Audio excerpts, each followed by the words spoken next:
अस्सलाम वालेकुम प्यारे प्यारे व्यूवर्स, कैसे हैं आप सब? यकीनन ठीक होंगे। आज हम कहानी का अगला पार्ट शुरू करने जा रहे हैं और इस पार्ट में हम कुछ चांदनी महल के बारे में और कुछ चांदनी के बारे में मज़ीद पढ़ लेते हैं।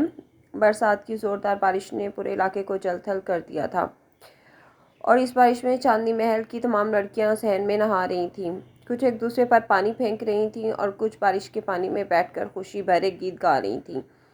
भलाई मंजिल पर चांदनी कमरे की खिड़की से यह सारा मंजर देख रही थी और अपनी पिछली ज़िंदगी को याद कर रही थी, जब वो अपनी सहेलियों के हमरा इसी तरह बारिश के पानी में भीगा करती थी। उस वक्त उसे एहसास ना था कि एक दिन इसी बरसात की बारिश को किसी कोठे के पर खड़ी होकर भी देखेगी।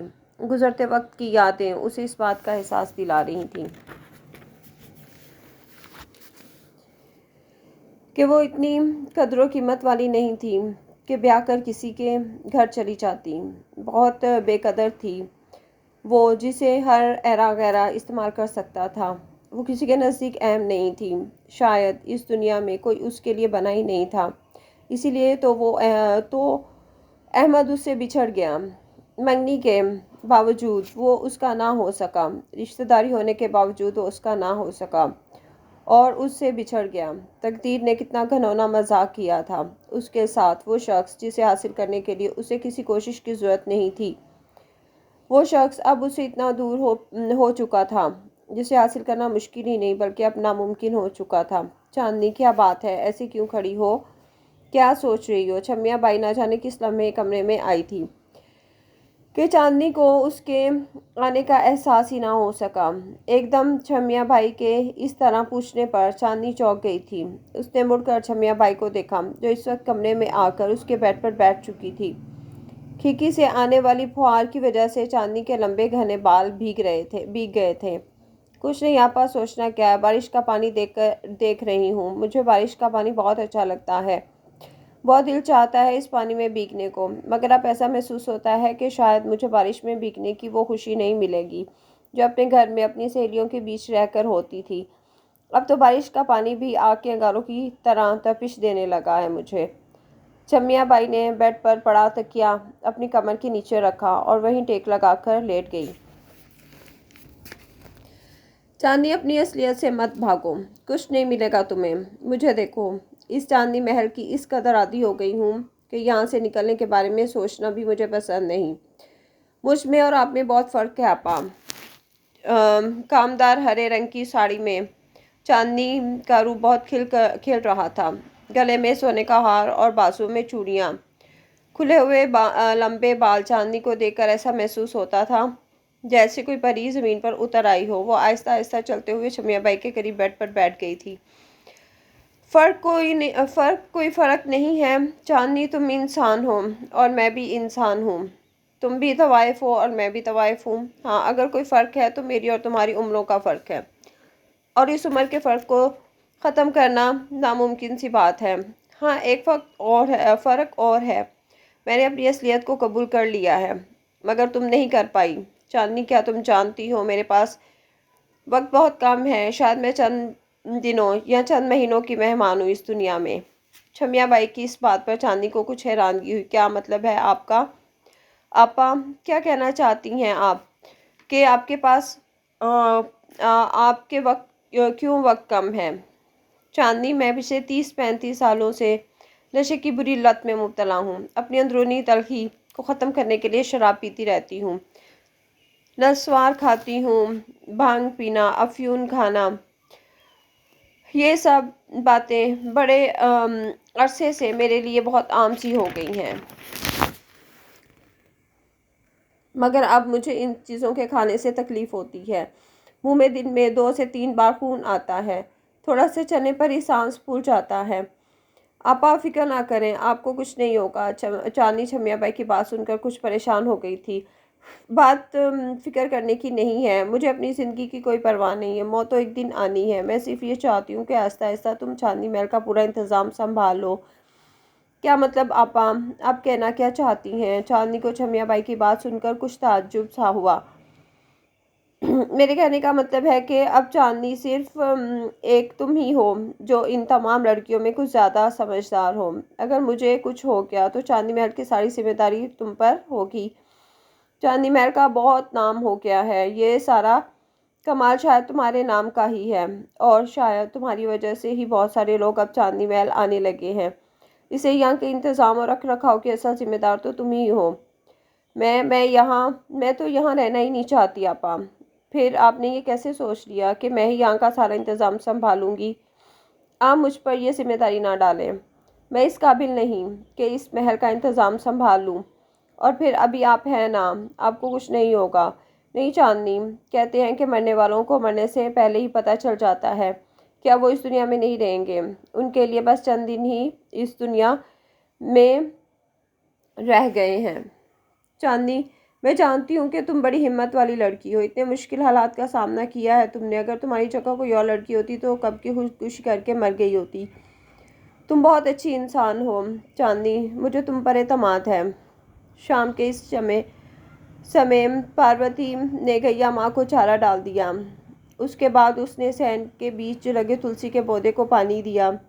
भोजन काफ़ी देर पहले ही तैयार कर चुकी थी। तुलसी के पौधे को पानी देकर वो रसोई में आ गई थी। उसने बर्तन और कटोरियाँ ज़मीन पर तरतीब से लगा दी थी। फिर वो एक थाली और एक कटोरी में खाना डालने लगी थी। खाना डालकर वो बाहर सैन में चारपाई पर जा बैठी हुई कौशल्या देवी को तक ले गई थी। सॉरी माता जी, खाना खा लें। कौशल्या, जो तुलसी के पौधे की पूजा करके अभी आकर चारपाई पर बैठी ही थी, उसने पार्वती के हाथों से खाने का थाल ले लिया। पार्वती कौशल्या देवी को खाना देकर खुद दोबारा रसोई में आ गई, जहां इस वक्त रामदीन और आना बैठ चुके थे। वो दोनों ज़मीन पर बैठे थे। पार्वती ने आना और रामदीन को खाना डाल कर दिया और साथ ही अपनी प्लेट में भी खाना निकाल लिया। रामदीन खाना तो खा रहा था, मगर अभी तक उसका पूरा ध्यान खाने में ना था। उसके दिमाग में अपनी माँ कौशल्या देवी की कही हुई बातें घूम रही थी। पार्वती, फिर तुमने क्या सोचा? खाना खाते खाते रामदीन रुक गया था। किस बारे में? पार्वती ने निवाला अभी अपने हाथ में ही पकड़ रखा था। उसकी तवज्जो रामदीन की जानिब चली गई। वो माता जी, तुम्हें मंदिर जाने को कहा था, तुमने इस बारे में क्या सोचा? रामदीन, आधी रात के वक्त मंदिर जाना मुझे तो बहुत खतरनाक लग रहा है। तुम खुद सोचो, अंग्रेज फौज के सिपाही आधी रात के वक्त गलियों में कुत्तों की तरह घूमते हैं। आए दिन नए नए वाक़यात होते रहते हैं। मुझे उन लोगों से बहुत डर लगता है। हाँ पार्वती, चाहता तो मैं भी नहीं हूँ कि तुम जाओ, मगर माता श्री को मैं कैसे समझाऊँ? वो कहती हैं अगर तुम मंदिर जाओगी तो तुम्हें बेटा होगा। उल्टी सीधी बातें करके हमें परेशान करती रहती हैं। कहती हैं कि वो इस दुनिया से मेरे बेटे का मुंह देखे बगैर ही चली जाएंगी। पार्वती, मैं अपनी माता जी को निराश नहीं करना चाहता, मगर रामदीन, भगवान तो हमारे घर में भी मौजूद है। राम जी की मूर्ति, गैया माँ, तुलसी, हम इन सब की पूजा करते हैं। अगर तुम्हारी मर्जी होगी तो मैं रात भर जाकर भगवान राम की पूजा करूंगी। मैं ये पूजा रात के समय हमारे घर में बैठकर भी तो कर सकती हूँ। मुझे इसके लिए घर से बाहर जाने की क्या ज़रूरत है? मैं समझता हूँ पार्वती, मगर रामदीन बात करते करते रुक गया था। खाने का निवाला अभी पार्वती के हाथ में ही था। पार्वती, खाना खाओ, खाना ठंडा हो जाएगा। बास बातें ऐसी होती हैं रामदीन जो हमें जीने नहीं देती। खाना खाना तो बहुत दूर की बात है। पार्वती की आंखों में आंसू आ गए। आना, जो खाना खाने में बहुत मगन थी, वो खाना खाते खाते रुक गई और अपनी माँ के आंसू बहाते हुए देखने लगी। आना कुछ परेशान हो गई थी। रामदीन काफ़ी देर तक खामोश रहा था। फिर वो खाना छोड़कर उठकर रसोई से बाहर चला गया था। पार्वती से भी मज़ीद कुछ खाया ना गया। वो भी आना को वहाँ अकेली छोड़कर बाहर चली गई थी। रामदीन बरामदे में राम जी की मूर्ति के सामने आकर बैठ गया था। पार्वती भी रामदीन के सामने साथ ज़मीन पर आकर उसके साथ बैठ गई थी। हे भगवान, अगर हम पति पत्नी हैं तो से कोई गुनाह हो गया है तो हमें माफ़ कर दे, हमारी इच्छा पूरी कर दे।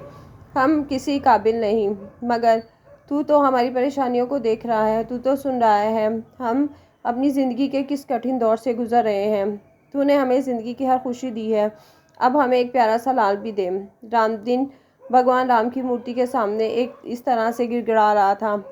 मगर पार्वती टिकटिकी बांधे भगवान राम की मूर्ति को देखती चली जा रही थी। उसकी जुबान से एक लफ्ज़ भी नहीं निकला था। वो न जाने इस मूर्ति में और लक्ष्मण और सीता की मूर्ति में से क्या तलाश कर रही थी। रामदीन की तवज्जो पार्वती की जानिब गई। पार्वती, हमारे देवी देवता हमसे प्रतीक्षा मांगते हैं। ये चाहते हैं कि हम इनके लिए अपनी जान जोखिम में डालें। ये हमसे इम्तिहान मांगते हैं और हमें इन इम्तिहानों को पार करना ही होता है, वरना हम जो चाहते हैं वो होना नामुमकिन सी बात है।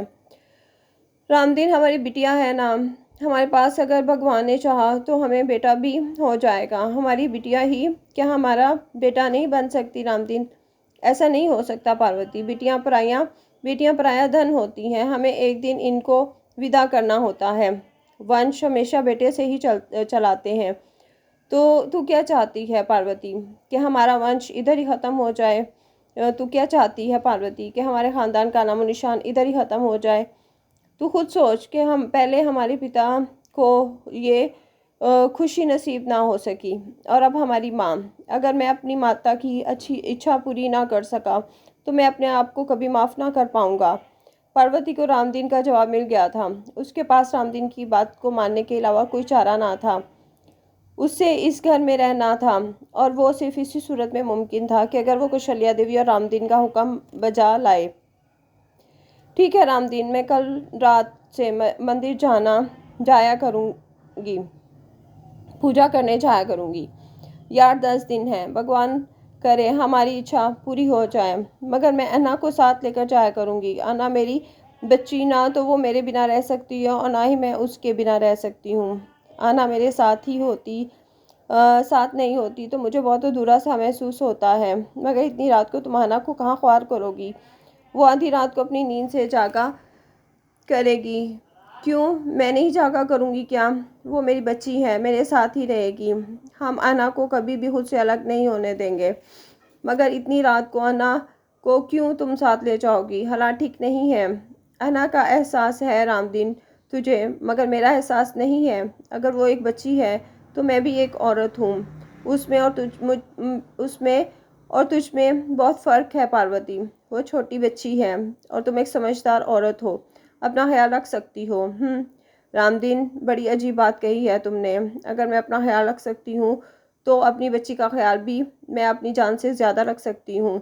तुम्हें और तुम्हारी माँ को बेटियों से इतनी शदीद नफ़रत है कि अब तो मुझे तुम पर और तुम्हारी माँ पर एतमाद ही नहीं रहा। मैं नहीं चाहती कि अन्ना को मैं तुम्हारे पास तनहा छोड़कर जाऊँ। पार्वती, तुम मेरी बेइज्जती कर रही हो। अन्ना मेरी बेटी है। रामदीन को पार्वती की बात पर गुस्सा आ गया। नहीं रामदीन, मैं सच कह रही हूँ। पार्वती ये कहकर वहाँ से उठकर चली गई।